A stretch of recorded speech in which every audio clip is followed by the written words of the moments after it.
Welcome back. It's time for some letters that have our first sets of horizontals, the lowercase r, lowercase f, and lowercase t. Let's get started drawing some of those. With our r, t, and f selected, we can also open some of the characters that are going to help us along the way. That's going to be our lowercase n and our lowercase l. It could even be our lowercase j, but we'll start with these few. To start, we'll take on our lowercase r in the sans serif version, which will be just a little bit easier for us. I can even select it up here so I know I'm on the right layer this time. First, we'll copy over the DNA that we need and paste it in there. And then it is just about as simple as you might imagine, which is deleting these pieces here so that we have a starting point of where we're going to go with this R. The rest comes in figuring out that terminal. So in this font, we can think about whether we want to be round, whether we want to be square, and how that might play into what's going on in this typeface. For our typeface, we might keep this round so we have a little bit more volume to play with in this circle over here. What I'm going to do is I'm going to add an anchor point over there so it matches what we need to do, and then hold shift with those anchor points to make sure he's standing perfectly upright. What this does is it gives me a little bit more weight to play with. Then I have to do the fine balancing act of getting enough weight in this terminal to make it feel like it belongs without losing too much of this stroke over here. I want the stroke that comes out of that stem to feel similar to our lowercase n because that's where we started, but also to feel like it belongs to just the R and that we didn't just cut off the end. Looking at that, I might even say that our terminal is maybe too thick, which quite frankly is probably a good problem to have. So we'll move these around, we'll play with how this is working, and we'll get this to feel like a halfway decent lowercase r. Some of these other characters can be tricky, and so it's easier for us if we start to design or typeset them as words. So I'm going to set this as pretty narrow, that side bearing, and start to spell some words now that we have it. I can also pair it in there with some other letter forms that we've already drawn, like the P and Q, the U or B or D. And now I can start to look at that as a collection. When I'm looking at that lowercase r, it feels like it takes up too much space. That outstroke that we've given it is a little too thick. So we'll bring him up, maybe make this just a little bit narrower here. Again, thinking about it in context of this H. If I look at those two together, it might still be a little bit thick. So I can narrow out this handle some.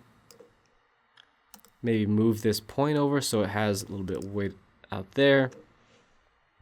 And I can work through it until it feels similar to those characters, that it has the same weight, but it also is able to stand on its own. With something like that, I'm pretty pleased with it. So as we've done in the past, we'll copy it and we'll paste it onto the serif layer. Now, I've gone and I've lost my N over here. When I've got all these letter forms out, I can double click on any one and it'll start to edit that file. Going back into my serif version, I'm going to grab all these pieces here that I know I'll need for my R. I'll double click, make sure I'm on that serif layer, and paste them in so that I have something to do with the rest of this letter. You can see now at the bottom where I've got that R and how he's working. I'm just going to go ahead and make sure my side bearings are all working, which is those numbers we keep repeating. And with this all selected and with this overview out here, I can select there up at the top to make sure and look at what this is doing. If I want that to be spaced just a little bit better, I'll go and say on the right side of that R, I want there to be a little bit less space, so we'll say something like 40, maybe just bring it down so that it looks like a typeface that we can start to use. So that's our R. From our lowercase r, we'll start working on our lowercase f. Again, I'm going to start with the sans serif version. I'm going to copy it and bring it into that lowercase f. Now you can see glyphs will give you a sort of demo, and we're going to use this as an idea of what's going to happen. In fact, we'll paste that R in there. Once I have this R in here, what I can do is bring this up and start to imagine what our lowercase f is going to look like. I might draw this new from scratch rather than trying to manipulate this bit, because there's a lot that could go on there. So instead, I want my f to do what it is doing there, but maybe come down even a little bit more. Which means I'll have a point that starts something like this. He'll come up into my overshoot over here, and I'll have a side that starts to come down a little bit. That bottom curve, one that starts to come up, one that's on the underside, and then another point somewhere over here, and there might even be another point after that, but we'll just attach it there for now. I can keep this here if I want, just so I know what I'm looking for, and then start to work through this lowercase f, fixing all these points. The best part about glyphs is that when we set it up the first time, it doesn't have to be right, and we can work through it. We can see that we can just work through these handles, make sure these points are closer to where we might need them, get our curves working well. I'm going to look at that terminal on that R again and say it has a pretty blunt end. It sort of squishes over here. It matches some of the inside of what we've done, so I might want to flatten this out, maybe bring him in a little bit. I can start to look at it in this context and say he's not working too bad, but he does feel really far over to one side. So we can bring it in here. He's starting to look pretty good on its own. I might bring him in just a little bit, and we'll work through this until we have an acceptable lowercase f. Once that feels like something we can get on board with, I'll delete that bit from the R, and I'll bring up my stem that I started with. You can see I didn't quite put this point in the right spot, so I'll move him over, make sure it's still doing what I want it to do, and look at it in context. Now, in context, that might be a little too raindroppy for me. The R sort of ends at this horizontal stroke. It doesn't sort of come and go down at all, versus my F that does. So I might go back and sort of try to end my F that way a little bit more, a little bit closer to what my R is doing. And after deleting this point in here, it turns out I didn't want that perfectly upright space in the middle there. I'm going to get closer to what my lowercase f needs to do and how it's going to match that lowercase r. Again, I'm going to zoom out. We'll look at how that terminal is working, and it feels a lot closer. It is a little thin. We could thicken it up. Maybe we'll thicken it up just a little bit here before we move on. Give it just a little bit more weight.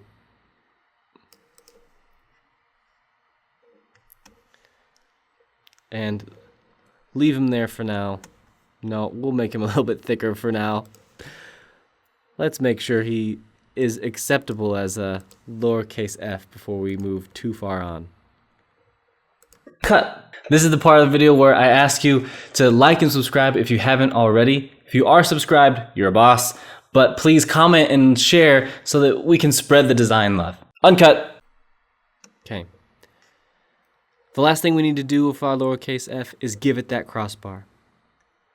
Now our serifs are a hint at how much to make this. So if I have something in this shape over here, this lowercase l, I'm going to go ahead and draw a rectangle.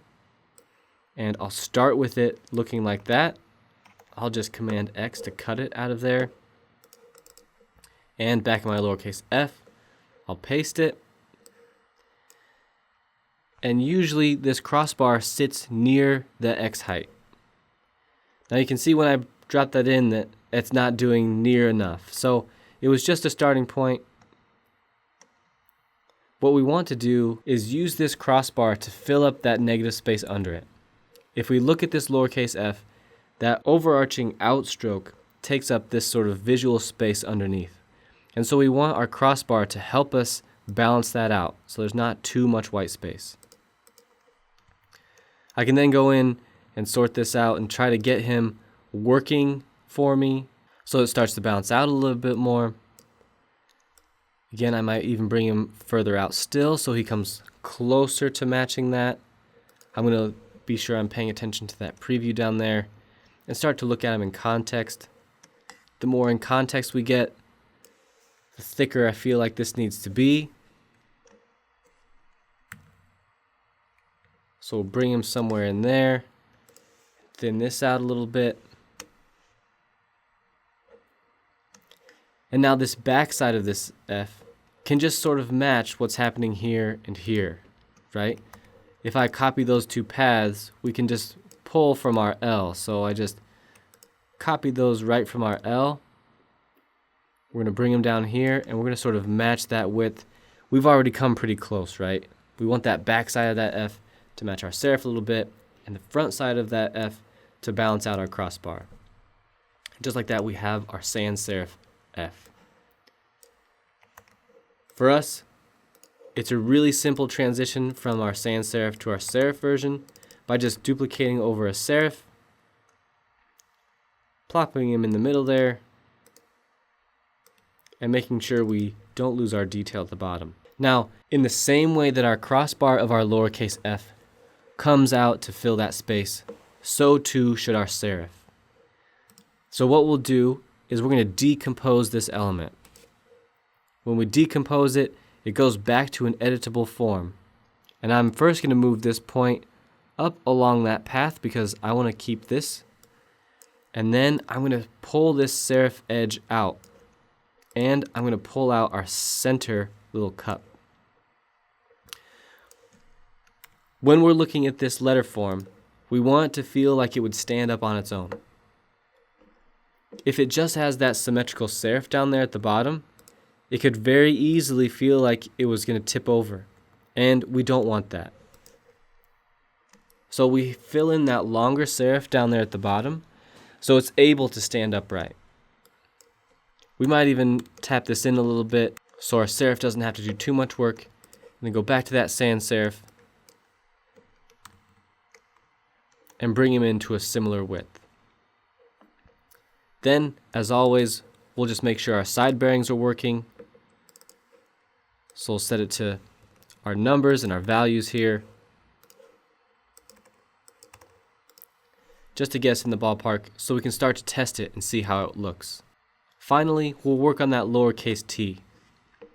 I'm going to start by grabbing the crossbar and this point that we did, this stroke stem that we made, and I'm going to pull it into this lowercase t. So we have that width there, and we have something going on here. And now I'm going to let you into a secret about this lowercase t. The lowercase t doesn't actually ascend all the way to the top. If we pull this up here, you can see the proportion looks something crazy. Instead, the lowercase t ends somewhere in the middle, and it also copies some of our serifs. So if I pull in this serif, which I grabbed really quickly from that lowercase d, so I'm going to pull in this serif and try to match some of the tonalities from it. First, I'll add a point here so that I know I can move this down a little bit. And then what I'll do is I'll move this serif out of the way, just so I can look at it while I'm working on it. And what I'll probably end up doing is moving my T up there somewhere and actually filling in this shape. So this is the first time we're going to use that shape builder tool. I'm going to select both of these things, and just like in an Illustrator document, this overlap means that they will snap together.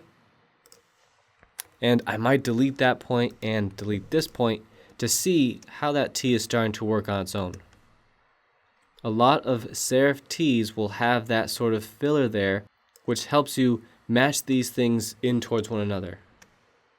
In our case, that might be a little thick. We might need to round it out. A lot of characters will do that. To round that out, remember, we'll hold Option and we'll click on that path in the middle there, which will give us a curve back. And you can grab the anchors or you could grab that path, whichever you want. I'm going to sort of match the tonality of what my curves are doing, what my R, what my F is doing, and bring that in there. Then finally, what I want to do is bring in the foot. So instead of a serif bottom, we're going to pull it from either the R or the F, or in our case, because we did a nice sans serif lowercase l with that little tail on it, I'm going to pull that into my lowercase t. Now my lowercase t doesn't have a square serif bottom, as would be easy. Instead, it has this little tail on it. So when we bring in what we did for our lowercase l, you can start to see how this is going to work or what it's supposed to do. First, we'll narrow this out so that they match. And then, similar to our lowercase f, we want to get this tail to match the width of that crossbar. So we'll start by pulling this tail bit out here so he gets to the place that he needs to be, and then manipulating it so it fills and rounds out to that bottom where it needs to be, and it will feel a lot more organic. With that serif letter on the left here, I can really see what I'm sort of aiming for and how it's all going to work. I might make it a little bit thicker, so it starts to have a tail that feels more natural, or it feels like it belongs to that serif family. As a whole, this might be a little wide for lowercase t, so I can bring him in, which will help me sort out what this serif is going to do. I can give it some more volume back in here, and I can bring down this curve a little bit to fill into some of that overshoot. I'm going to sort out these curves so that they start to look better and feel a little bit more natural. But I still do want to match that tone a little bit, so maybe I've overcompensated, or maybe I need to move the whole thing down.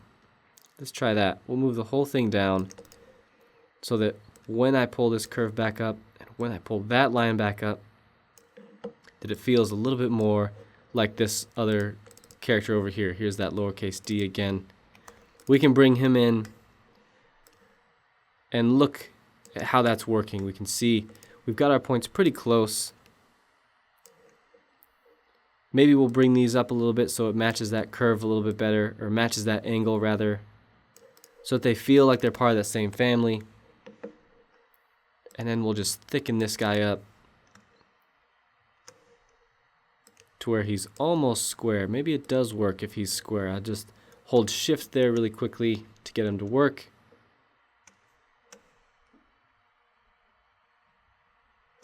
And square doesn't quite work. This gap in here is just a little too thick, so we'll push some of that space down there